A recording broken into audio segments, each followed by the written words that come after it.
I mentioned the town of Tucumcari, New Mexico in a video recently. Although I think I said Tucumcari, but I think technically it's Tucumcari. But it's a town in New Mexico that always sticks out in my mind because I've been there once. And it actually pops up in Rain Man. At one point in time, Tom Cruise is in a payphone booth screaming at somebody going, I'm in Tucumcari, New Mexico, trying to explain like how far in the middle of nowhere he was.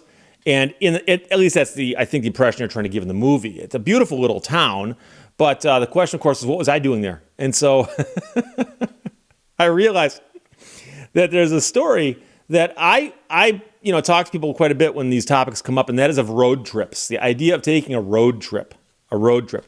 And I've mentioned before I went to law school in California, but of course at that time, before I went there, I lived in Michigan. And so I had gotten admitted to this law school in California, and I was talking about going out to California, going to law school, and I've got a brother named Rick. And at the time, Rick lived in California, and he lived not far from where my law school was, and still is.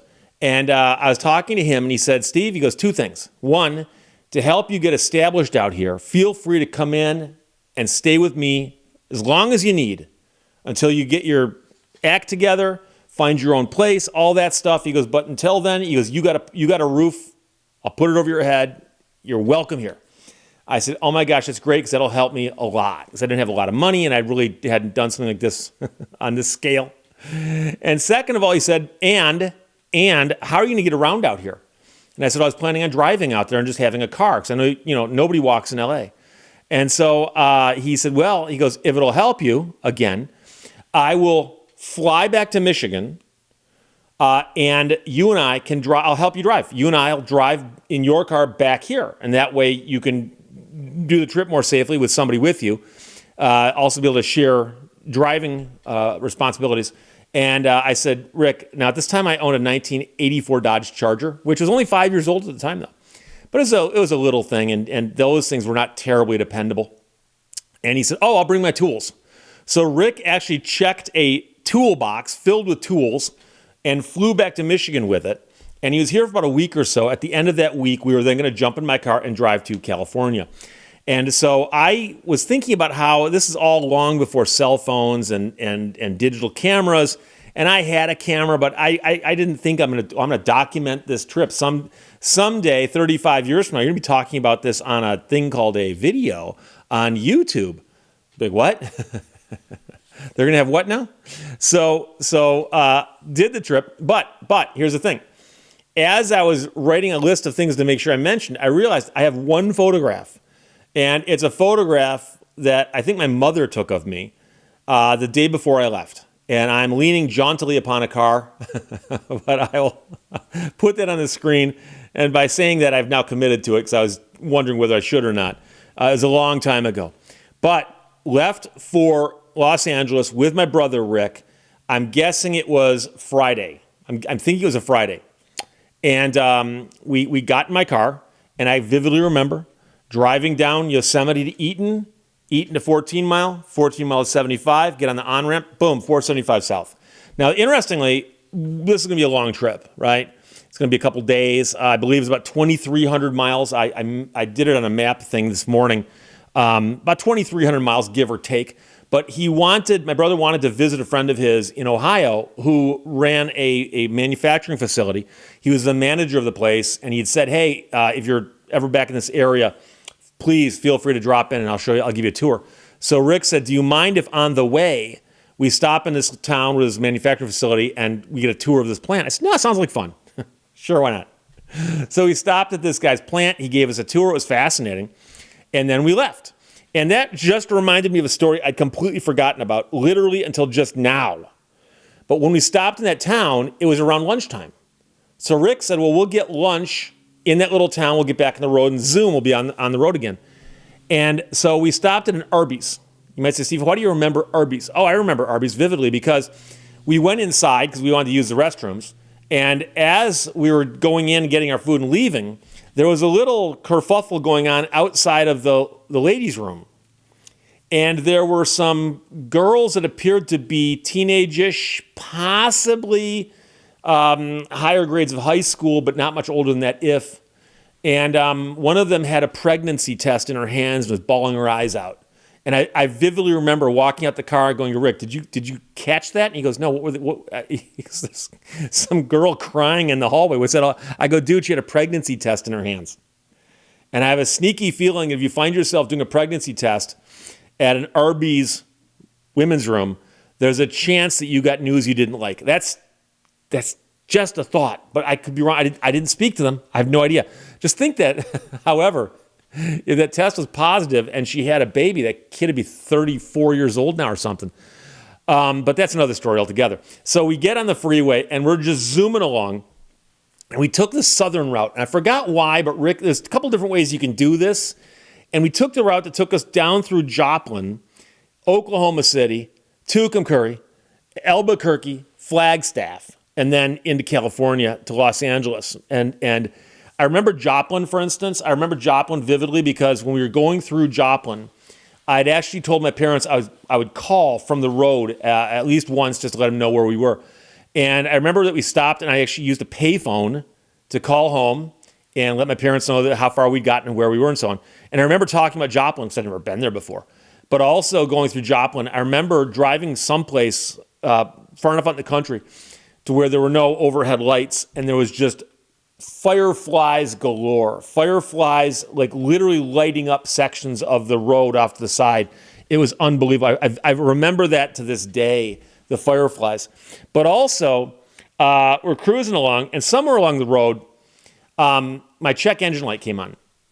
And Rick goes, dude, your check engine light's on. I said, okay, well, here's the thing. I said, this car has a problem with a thing called an oxygen sensor. They keep going bad, O2 sensors that go bad. And the car was out of warranty, so I wasn't going to get that replaced under warranty. I said, and I've always just replaced it, and that light goes away. And that car actually had a self-diagnostic thing where you could flip the key back and forth into the accessory position and back a few times, and then it would flash at you what the meaning of that idiot light was. And I knew exactly what it would flash at you if it was the O2 sensor, and it was. And so Rick said, is it a problem? And I said, I don't think so. I said, but we could stop and get an O2 sensor if you want to. We can replace it because you got tools, you know.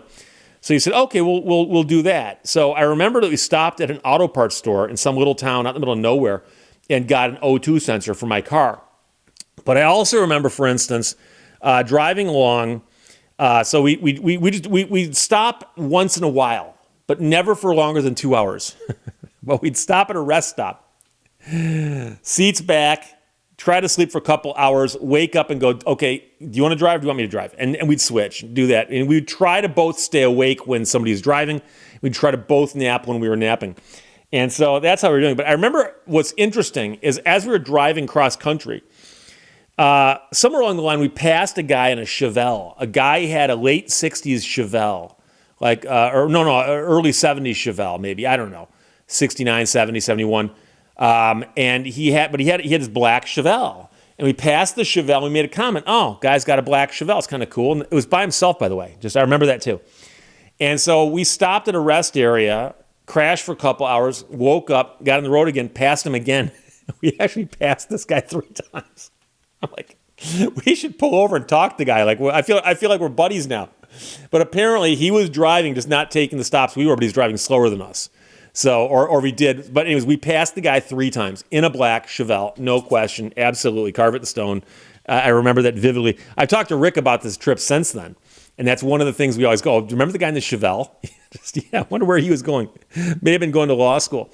I can tell you that as we were driving through, I think New Mexico, we were driving along out in the middle of nowhere really, really early in the morning as the sun was coming up behind us. And up ahead, you could see something going across the road like this. And as we got closer, it was bats.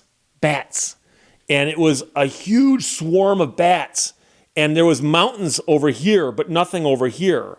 And I think the bats all roosted in the mountains. They had caves or something. And they were all coming home from a hard night of work. But we saw bats. I mean, I understand that Hunter S. Thompson saw bats in broad daylight. That was different. We're seeing our bats at night or in the pre-dawn hours, which is, I think, when they are heading home from work. But I could be wrong about that. But I vividly remember seeing the bats someplace in New Mexico. But I can tell you that you want to get jolted awake. My brother and I have done a lot of road trips together. This is the longest one we ever did, but we've done road trips on many occasions. But this is the one time where he jolted me awake because remember, the passenger's supposed to stay awake to help entertain the driver. We were driving along and apparently I fell asleep. And there was a big old thing in the middle of the road, and I think it was a piece of a tire. And Rick, I think he looked over at me, but I'm imagining this. He looked over at me and he goes, "What was that?" And he said it in such a way that it jolted me awake, and I literally woke up in time to see something go underneath the car. Underneath the car. It was just a piece of a truck tire. And Rick goes, "Dude, you fell asleep." And I was wide awake from that point for the rest of the trip.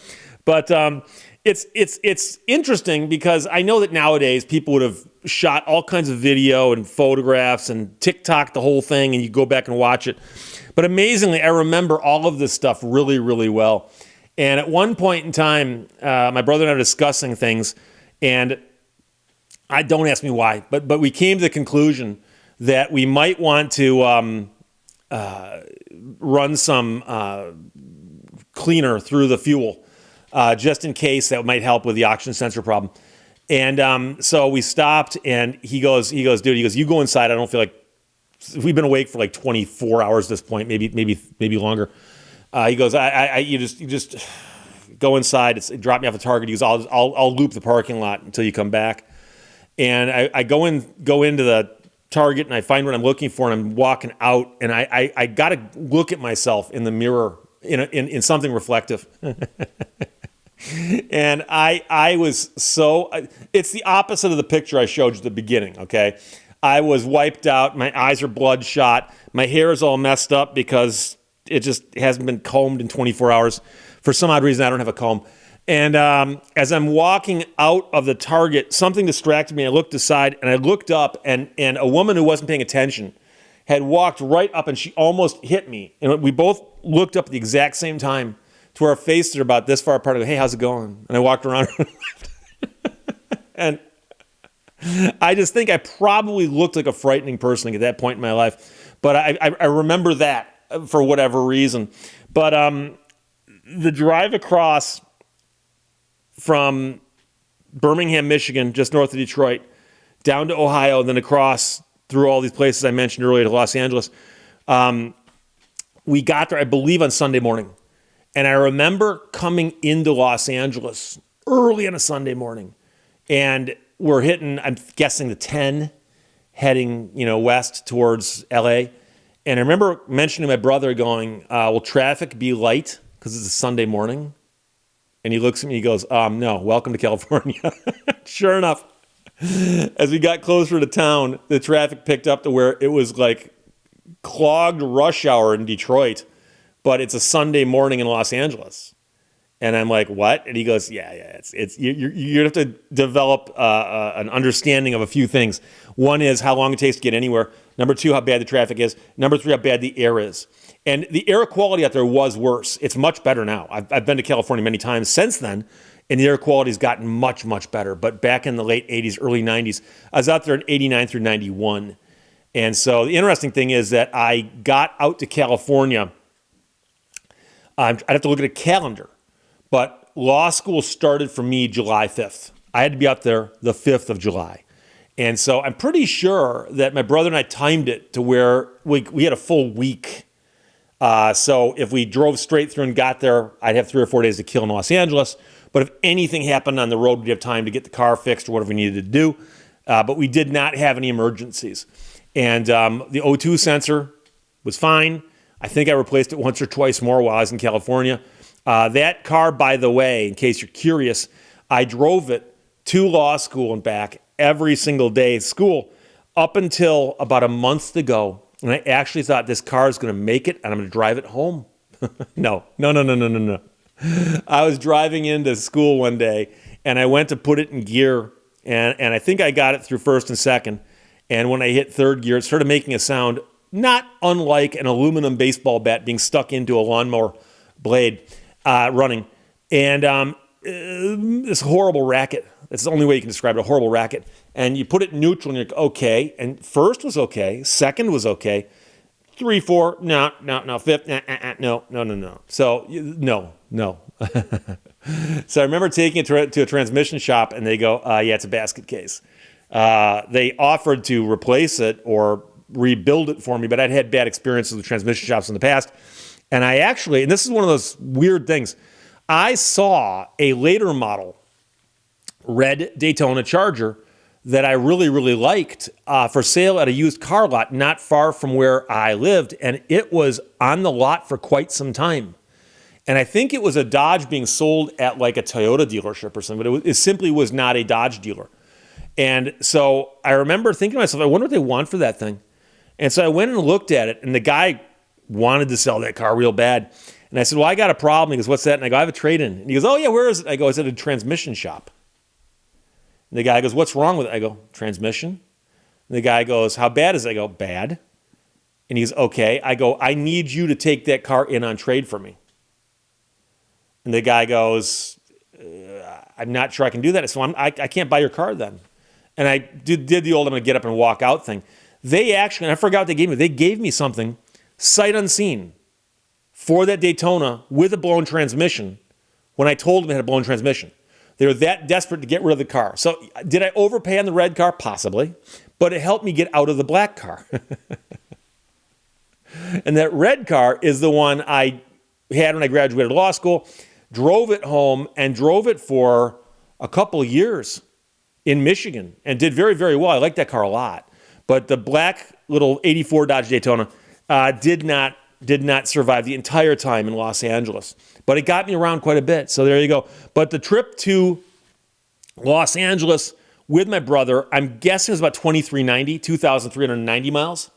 But like I said, I remember it vividly. I can tell you a lot of stuff I saw along the way. I can tell you every time we stopped. I can tell you we stopped at a truck stop for the first breakfast. So we leave on Friday, someplace Saturday morning, we're driving along, and we saw a truck stop, the actual truck stop that, it's gas stations and all kinds of stuff and a bunch of different restaurants. And Rick goes, let's go inside and sit down and eat, just a little change here. So we go inside, we sit down, and the only place is a counter. And my brother and I are sitting there, and a guy comes up and sits down next to us. And he's one of these guys who just likes to talk. And I can remember what we talked about. And the guy starts talking about women. He's like, oh, God, women. Can you believe it? And we're like, dude, we're trying to eat breakfast here. We're just driving cross country. We're not here to talk about women. It's the weirdest thing. But like I said, I can tell you every single meal we had along the way and the weird instances of things that happened along the way. And like I said, the vivid memory of the bats coming back across the highway. I just don't remember if that was before or after my brother shocked me awake by, oh, yeah, hey, dude, you fell asleep. And he just did it to freak me out. Surprised I didn't. Yeah. So anyways, pure adrenaline for like the next half hour. So that's my cross-country trip back in 1989. That would have been June. And like I said, I'll put up that picture of what I looked like back then. But not a lot of pictures and 0 pictures of the trip itself. So there you go. But I hope you enjoyed it. I did. Questions or comments, put them below. Let's talk to you later. Bye-bye.